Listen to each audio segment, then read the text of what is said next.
relationships. He would no longer understand the significance of, say, a garden in relation to a plate of salad in front of him. This would indeed be a sad scenario, and I think I can safely say that none of us would wish it upon ourselves. However, this is exactly what so many of us Christians have done with our history of art. We no longer know who great art masters were. We no longer know why they were masters. We no longer can define beauty. Our culture says beauty is in the eye of the beholder, so we go along with it. I am arguing that Christians ought to evaluate and respond to art as it conforms to a biblical standard of beauty. To evaluate is to be able to recognize certain aspects in a particular field of art, then be able to determine how well they are used. A proper response first requires evaluation and then can be defined as interacting intelligently with and reacting with proper emotions of either appreciation or disfavor.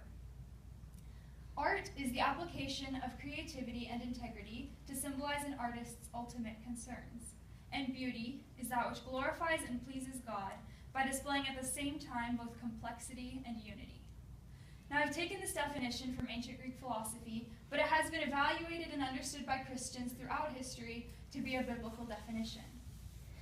While I've given a definition for beauty, it must be understood in the context of truth and goodness. Truth, goodness, and beauty are three inseparable standards set for us in Scripture, which characterize who God is, how he acts, and who he wants us to be, as we can see in Philippians 4:8. My arguments will consist of showing why Christians should evaluate art and how Christians should respond to art.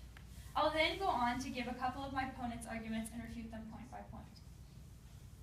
In 1 Thessalonians 5:21, we are called to test everything and to hold fast to what is good. Testing everything includes testing art. And in holding fast to what is good, we learn to love what is good. In holding fast to what is beautiful, we learn to love that which is beautiful.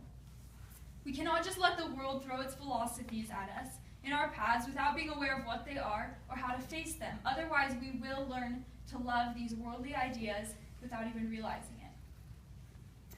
We must know our history of art, and with this knowledge be able to determine what is true, good, and beautiful, and hold fast to these.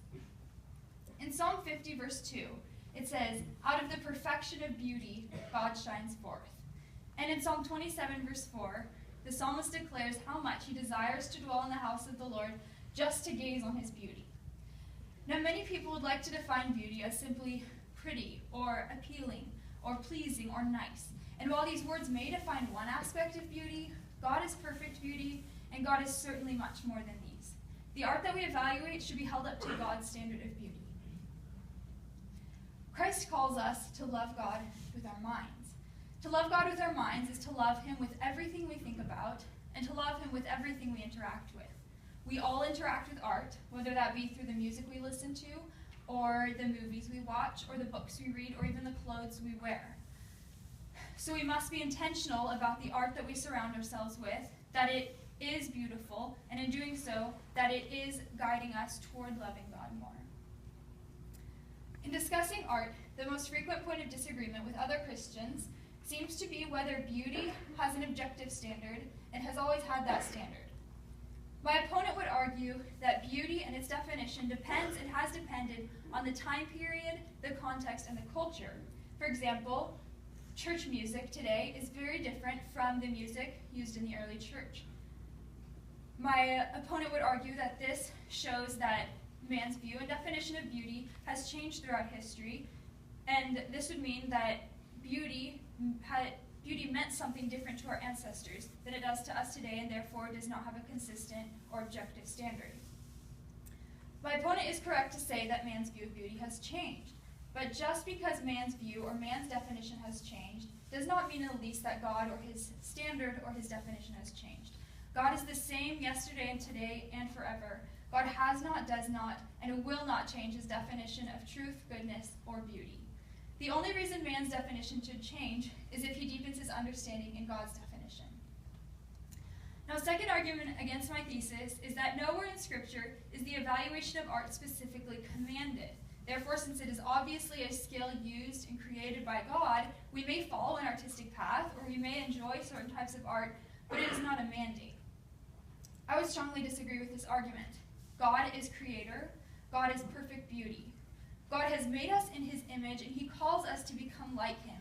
Therefore, we are made to be creators, and we are made to be lovers of beauty. It is not optional for us. Just like the man who now cannot walk or speak because he has lost his memory, we cannot properly evaluate art because we have lost our history. However, we have not lost this history by an accident. We have lost it by choice. Our culture has corrupted the definition and idea of beauty, and we Christians, we who are supposed to be guarding God's standard of truth, goodness, and beauty, have surrendered to the worldly ideas around us. We cannot reflect the truth and goodness of God if we go along with the world's philosophies of beauty, the world's philosophies of art. In order to live in the world, but not of it, Christians must learn to evaluate art and must learn to appreciate those works which are beautiful according to God's standard for the sake of truth and goodness. Thank you. I'm now open for questions.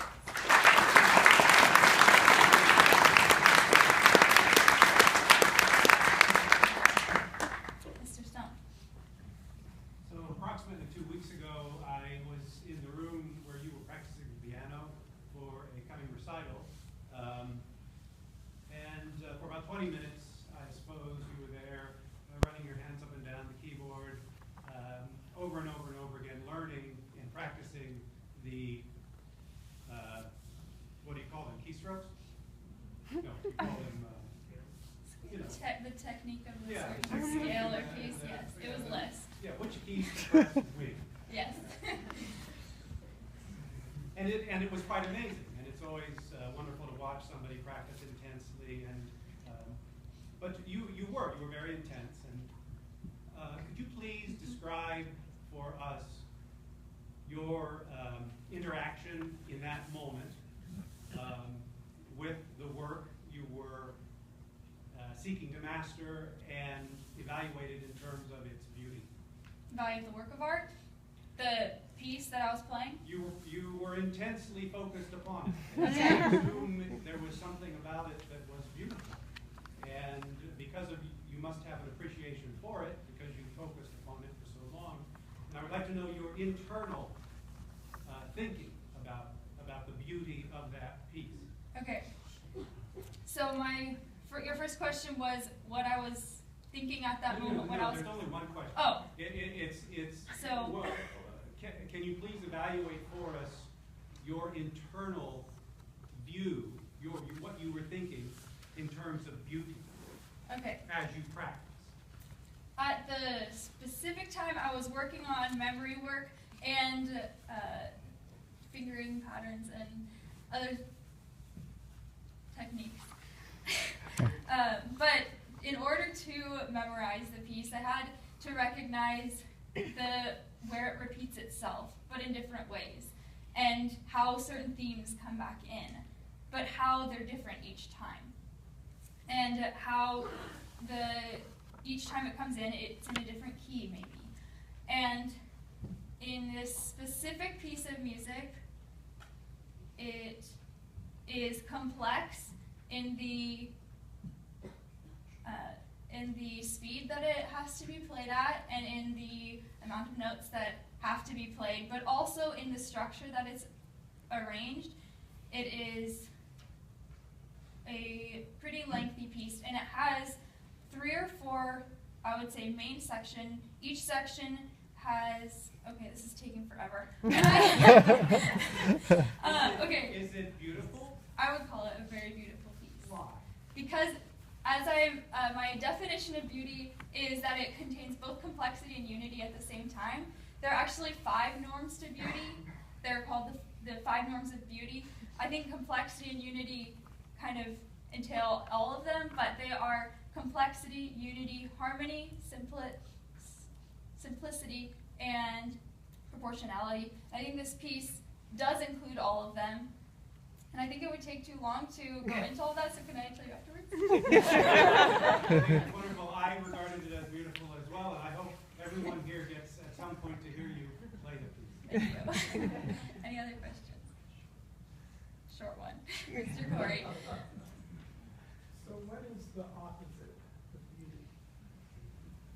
I was actually just thinking about this week, that many of us think of beautiful and ugly as opposite. I don't think ugly can describe the opposite of beauty, because I think a painting that at first glance looks ugly can actually be quite beautiful.